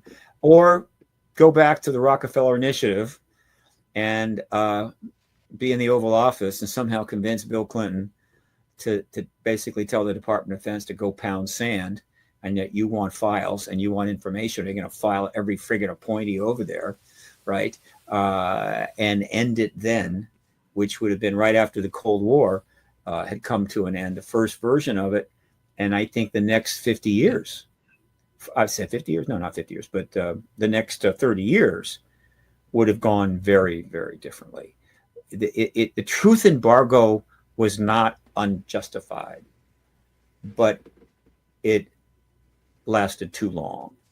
Like Agreed. Seafood at a picnic. It's perfectly fine to have seafood at the picnic, but if it sits out too long and you eat it, it'll kill you. Shelf life. And that is the tragedy of the truth embargo. Not that it happened, but that it lasted too long. I can agree with that. So, okay, let's touch on that briefly. And perhaps you touched on it already, and maybe I just forgot, but for the truth embargo to be initialized, means how would I put this? So, okay, when the truth embargo was initialized, it was at Roswell. That's the start of it, correct? At the time of Roswell, yeah, yeah. You Yeah. symbolically, there's a couple of targets for the very beginning of the truth embargo. One of which Okay. is the first one. Well, let me put it this way: if there was another crash earlier than Roswell, then it started then. But or even the 1933 possible crash that got delivered to us via the eventually from Italy. But we don't know anything about that. It's just recently come out and it's uncertain. But let's just concentrate what we kind of do know. You could say the truth embargo began when a bunch of MPs pulled Mac Brazel off the street of Roswell, took him away for about 7 days and interrogated the hell out of him, and to convince him to change his story, right? And apparently they gave him some money and a brand new truck, and he quickly left town. So it could have been that. The other start would be when Ramey holds the second press conference, brings in the press and turns the Roswell thing around. Okay, that could be the beginning of the truth embargo, and that's not an unreasonable place. The formal beginning of the truth embargo, when it gets really formalized, that occurs in 1953. When after the huge flyover of Washington in July 52 of basically controlled plasma effects, the same thing that probably the Foo Fighters were, the same thing that has been in our skies for the last 4 months, actually going back 2 years, the biggest UFO flap in history, which has driven the government nuts, twisted it into knots, that after those flybys, the government realized there's nothing they could do. These ETs are going to do whatever the hell they wanted. And they really got concerned. So they put together a CIA panel, Robertson panel, and got a report back that said, doesn't look like these things are a threat, but the public's interest in it is a problem, is a threat. And therefore, we have got to deal with the public's interest. And thus, the full force and power of the United States government came to bear on minimizing, undermining, and suppressing the public's interest in this phenomena. And so I consider that the formal beginning of the truth embargo. And from that point, it went global because everyone followed the U.S. as examples at the governmental level. It's interesting. We don't know a lot about the sightings in other countries. Again, sightings over the Soviet Union or China, we're going to know nothing about. And at the time, just think about it. It's after World War II. Maybe some sightings are happening down in South America or Africa. I mean, there's just not much there. But clearly, other countries were seeing things and didn't have much to work with. And so exactly how the rest of the world fell in line is not clear. However, the most obvious way to look at it is this: Roswell was an extremely public event. I mean, the articles were written. They went out on the AP, so plenty of countries learned about it one way or the other. And then the Ramey event, in which they said no, that's not what it was, that went out. All right. In fact, I've got the articles, both front pages on my wall over here. That went out worldwide. So all of our major allies, like the UK and so forth, France, Spain, all those countries probably figured out right away that we don't want that out. Now, to what extent any of them were contacted by people in our government, not surreptitiously, under the same whatever, we don't know. I think some of that took place. Some nations might have needed that, others maybe not, but somehow or another, the rest of the world fell in line over the period from 47 to 52. And then when we had that huge flyby over Washington, which also got plenty of media, and then we came out with the Robertson panel, and of course we tamped that down.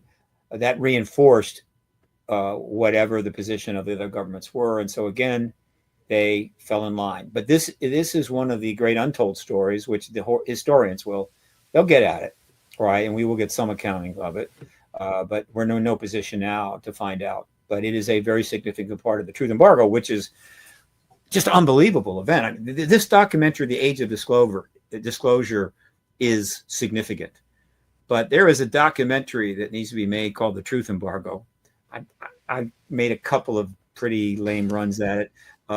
That would be the equivalent of Ken Burns' Civil War. And I mean a 10, 15, 20 episode history of the truth embargo beginning to end, covering all of the aspects. It would be very difficult to do because of so much classification. But that story, it has not been told yet, and one day hopefully will be told. And it is one hell of a story. The truth embargo is just one of the most extraordinary, profound things that has ever happened in the processing of government and so forth in the history of the human race, as far as I'm concerned. It's just amazing. I marvel at it, how they did it, how it worked out, how it happened, what went into it.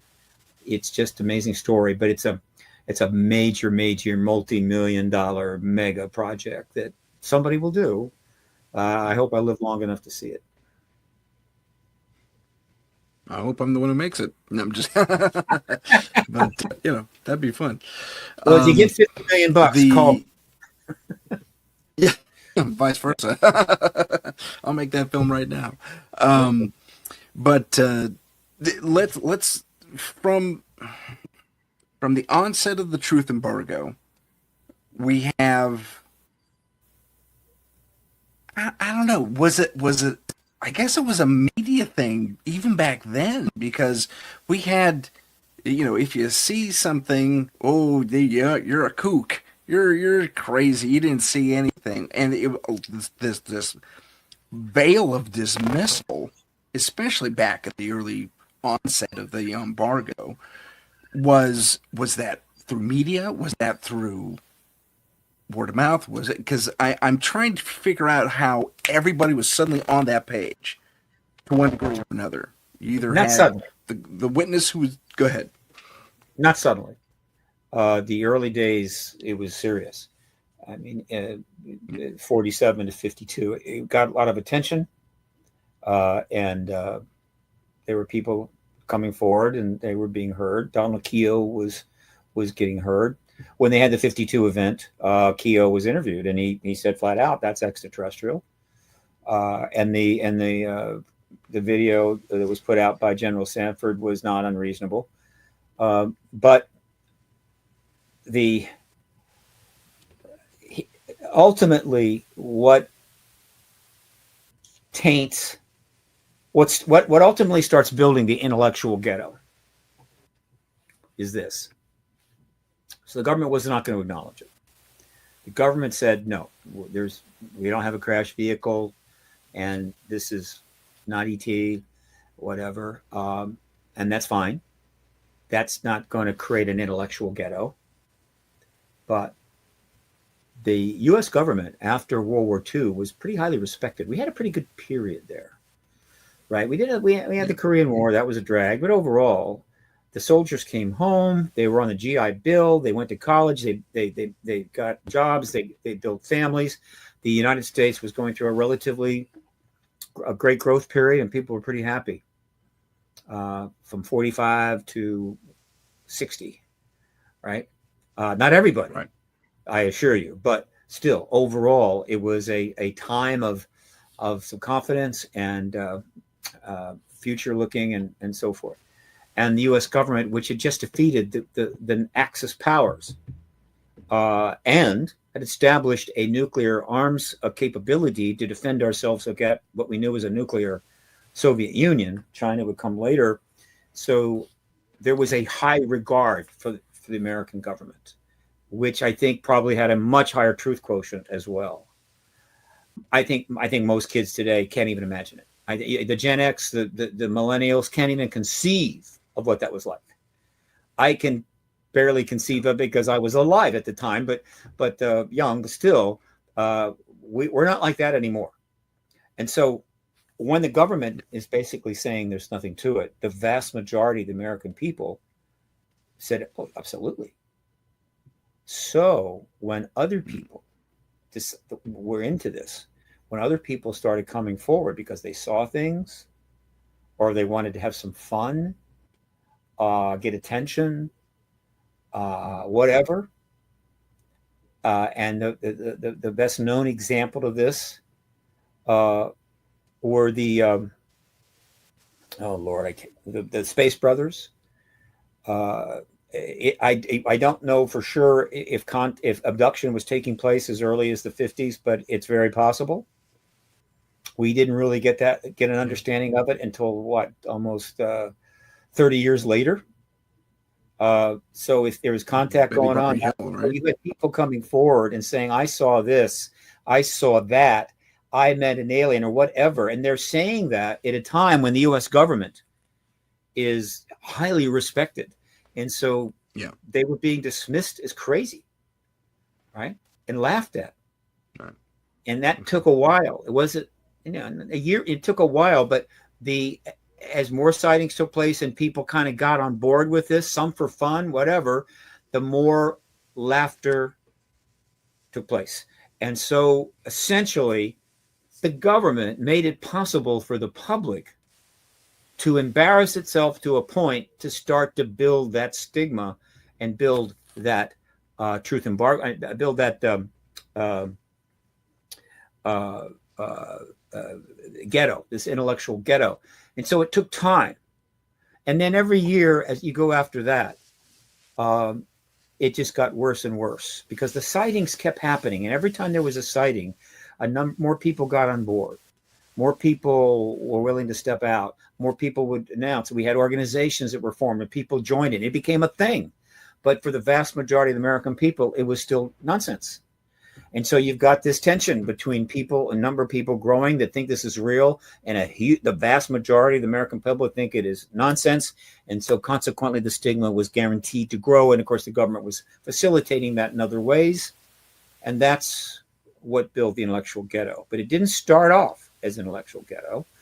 And it took a while to build there. And that was the job of the government, was to help make sure that happened. But in the absence of a proper engagement, in the absence of appropriate science and so forth, a lot of just regular citizens helped build the government's intellectual ghetto. And this is perfectly analogous because guess what? The Germans forced the Jews to help build their own ghettos. And so, and I'm not uncomfortable about making that analogy. This is a ghetto, but it's an intellectual ghetto, and the walls are made of ridicule, and the government almost forced the American people to help build that ghetto.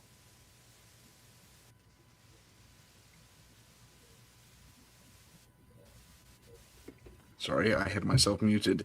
One of our chat people, Wood Writers, has, he said his argument is that the government will not be the ones putting forth the information, breaking down the walls of disclosure, and making that happen because they are the keepers of the secrets. But you expressed earlier on, I think he just joined us, so I know you expressed earlier on that we have an administration in place now that would be a little more keen to make that a reality. Well, much more than that. Yeah, much more than that. First of all, the government will not be the only thing bringing about disclosure. There's a lot of forces at play here, but disclosure, as I defined it, can only come from the head of state, and so ultimately, the head of state, which currently is our president, is going to be the one that confirms it, right? And that's capital D disclosure. Now, once the confirmation comes, that just means we know there's ETs here and the government's confirmed it, but all the stuff, all the research, the files, whatever, everything they own and have and hold on this issue, that's not out yet. They have released stuff. Yeah. The government has helped. They released a bunch of no issue has been FOIA'd more than this issue. It just endless FOIs Right. pouring in. And so they were all constantly under pressure. So they released a bunch of CIA documents, which if you go read them are kind of interesting. The FBI has released some documents kind of interesting. So it's not that the government has completely not done something that helps. I think that was kind of like showing the flag a little bit and just saying, hey, we're not totally evil. We're willing to do something, but the truth embargo stands. All right. Yeah. So there's that. And so once we get disclosure, then we go get the stuff. Now, that's going to take some time. It will take years to get it all out, but it will all come out. And that's where the legislation comes in. One of the reasons that we're close to disclosure is because prior to 2021, right, well, actually, it was December of 2020, there'd never been a piece of legislation on this issue.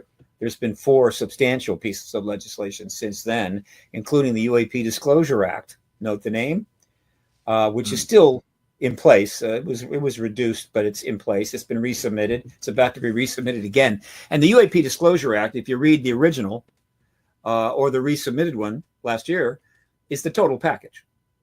In other words, the UAP Disclosure Act isn't about getting the president to disclose. It's about what's going to happen when the president does disclose, really. But the act did go into effect right away. And so for those that may not know this, even though the Disclosure Act was cut in half and the powers were taken out by a pushback, mostly from defense contractors, the part in the bill where the National Archives would set up a UAP special archive, all right, and that things would then go into it based upon some orderly process. It's actually happened. There is a UAP archive at the National Archives. You can go find it online, and things are starting to turn into it, all right?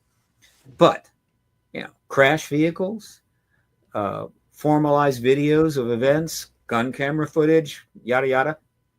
No. Yeah. That's not going to come in until we get disclosure, capital D disclosure confirmation. And then we get the rest. Now, this gentleman may be correct in this sense, that there are aspects of the evidence and material that we have in our essentially facilities, right, both public and government and private, that they will hold on to the last minute. In other words, they will do everything they can to keep that as long as possible. And that's not going to shock anybody. But there will be things coming out all the time, and the public will be generally comfortable, though there will be demands. Well, look, this is great, but we want that. And so there's going to be a tug of war, but this tug of war will be conducted under a legislative umbrella. And there will be some things, and the stuff that comes out last, or the stuff I can't wait to see. Will something not come out at all? The only way that will happen, I believe, well, the way that will happen is this: a rogue group, separate enough from virtually all oversight, will simply just fade into the background and continue doing their stuff, somehow funded somehow, and nobody knows about it, though they'll be breaking the law and possibly headed for prison. Or there will be agreement by the eventual Presidential Review Board, which is eventually going to happen, that can't come out. And under the legislation, they'll have to account for the why a little bit, and they have to provide some information so we know under the law that something is being withheld, right? I mean, obviously that's light years from where we are now. And it's possible there'll be a couple of things that may remain there for years, maybe even decades. I doubt it, but it's possible. On the other hand, if we get open contact a year or two after disclosure, I think it all comes out at that point. I mean, there's just no point in keeping anything back. Right. And also, it's also this: whatever their plans are for how and what comes out when, right? That's all fine. I'm sure they all have their views about that and their views about how important what they're holding is, etc. I don't think anybody in government has the slightest idea of the pressure that is going to be put on the United States government post-disclosure. Because, and I've talked about this many times, people in government working on advanced secret programs and just about anything else do not doom scroll. They're not on Twitter. They don't want anything to do with the internet. They want to be left alone. And so their kids know, right? But they don't know. And so when we get disclosure, 8 billion people are going to go online in one point or another and demand God knows what. In other words, we want it. We want all of it. We want it now. And the pressure is going to be unbelievably intense. And the journalist world is unfettered at that point, meaning, hey, cat's out of the bag. I see Pulitzer Prizes everywhere. And the journalist is going to be on them relentlessly. And so this idea, yeah, we'll get that out one day, maybe 10, 15 years. I don't think so. It's going to come out a hell of a lot faster than they want. And that's the way it is. And so I understand the gentleman's concern. The past is not prologue, though. We will get it all, and we will get disclosure, hopefully within the next month or so.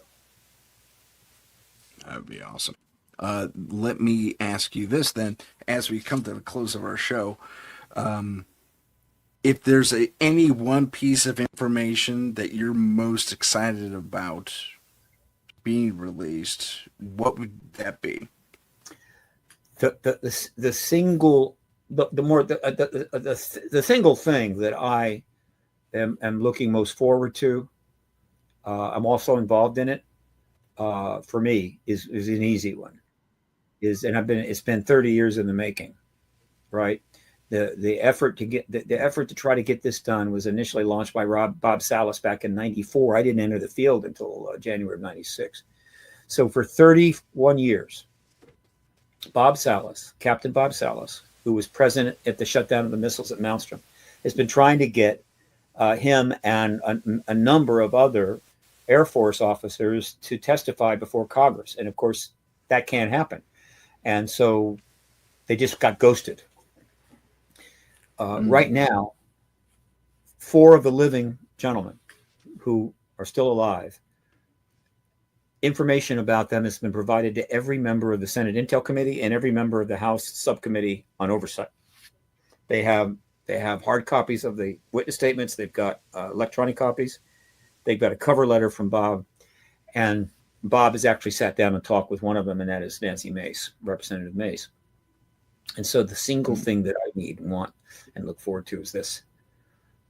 Bob Salas and hopefully 3 other gentlemen will sit down and will come to the Hill. They will take an oath, probably before the House Subcommittee on Oversight, and they will testify to the shutdown of our nuclear missiles. And I will be in that audience. That is the single most desired thing outside of disclosure itself for me. And I will be a very happy man that day. I assure you. Fantastic. To play the little kid, to play to the little kid in me, I'm looking forward to Lightspeed Engines, but that's me. Just because I'm a Star Trek fan. You may very well see it. Just stick around. I think it's as short of 10 years out. They're closing in on the physics of basically non-relativistic travel, right? In other words, you're moving from one point to another, but you're not going through time space as we know it. And as a result, time dilation is either eliminated or minimized, and you end up getting a lot further faster. And if it wasn't for the fact that ETs are here and have been coming here for a long time, because I watch Ancient Aliens, plenty of that is actually going to prove out. I have to believe it's possible. And so that's all I need to know. But I also I pay attention to some of the physics, and they're getting close. And that's not trivial. That's one of the reasons the ETs have escalated their engagement here. It's not just the nukes. It's the fact that we're closing in on what they do. And even if it's interdimensional, we know it can be done. Now, there's some scientists say it's interdimensional, and the physics behind that is 1,000 years from now. And so forget about it. Don't even try. I don't believe it. I think they're star to star. And they have told people they're star to star. They've told contactees they're star to star. They've told Native Americans they're star to star. They've told, the Egyptians and God knows people in Mesopotamia going back, 5,000, 8,000 years. They're star to star. They don't say they're from another dimension. They don't say they're from the future. They say they're from another star. And so I believe them. Yeah. And so, You may see it in your I tend to lifetime. go there too. Yeah. And The I'm just saying, yeah. I'm submitting my name, to be on a, a ship, and get some, just kind of, little, some people going out to engage and show how nice we are. I'm available. I would like to put my name in now. you know, to go on that Same, ship. me too. I will Yeah. mop that ship's floor if it means going out into space. That'd be great. Whatever, I will shuffle coal into the boiler, whatever it takes. And I'll tell you, the number of people that would do Whatever it that. takes. Yeah, there are That'd be billions of fun. people that would take that invite just like that. There, you know what you were star to star. You were talking about how our alien friends out there are coming from different star systems. There was something, I think it was the Solar Observatory, actually caught the tail. Like it was just at the right angle. They caught what appeared to be a wormhole near our sun. Not a singularity, mind you, but some sort of, conduit. Mhm. Yeah. Near our sun, and they said that they followed the direction out and went to another star, which is intriguing. I'm super excited to see how that plays out. Yeah, it is. This is advanced physics. I mean, this is brutal stuff. The Yeah. the wormhole is kind of identified with the essentially black holes, okay, and singularities and things like this. Sure. And that's tricky because the energy involved is off the charts. It's incredible. But a sun could power such a thing. I don't think it's that. I think that the wormhole is a fine idea. Okay, let's use it. It's kind of the thing. I just think what a wormhole is not anything like a black hole. It is the ability to move through space in a way that you are able to get around relativity, and the outcome is that you do emerge, right? And so as you're moving from place to place, when you stop, you kind of emerge out of that particular modality of transportation, and it leaves kind of what looks like some sort of a wormhole. But we don't really know. The idea that it's possible. Now, I also have to admit that if there's any evidence for that, and there seems to be a little bit, like at Skinwalker Ranch and so forth, there's some things that have happened that have got that kind of quality about them. That does kind of lean toward dimensionality too. All right, and I acknowledge that. I mean, any evidence of that type you could easily assign to dimensionality. In other words, the reason there's a hole, it's not to another part of our galaxy, it's to another dimension. And so that keeps that modality alive. I get it. You can't rule it out completely. I still don't think it's the case, but it looks like it. Just like the reports that come in from many contactees that when a gray will turn up in their bedroom, but it won't open the door and walk in. It comes through the wall. Well, that's interesting, right? I've always wondered how I'd react to that. So it comes through a wall. How the hell does it do that? Right? I mean, that's impressive. Okay. And so that lends itself to dimensionality. It lends itself to dimensionality, but it could also just be better physics. In other words, if you have the ability to open a space, which, by the way, all matter is basically all space. I mean, it's a tiny, tiny percentage of matter in the rest of space. If you have the ability to open it so that you can just kind of pass through it, then you're not coming from the dimension. You just got better physics. But that is a question that remains open. And perhaps better tech too. Yeah, better everything. But that is a notable thing. Yeah. On that fantastic note, ladies and gentlemen, that is the end of our show. Steve, thank you so much for being on with us today. I can't thank you enough. And great information. Anytime you need me, you call me. You're part of the my podcast army. We're going to get this one podcast at a time. Let's do it. All right. So without further ado, I will say goodbye to everyone. Thank you so much for joining us, those in the chat. And this has been Paranormal Insight. Have a good rest of the week. We'll see you next time. If you have a paranormal experience that you would like to discuss on the show, please email us at paranormal.insight.podcast@gmail.com. That's paranormal.insight.podcast@gmail.com.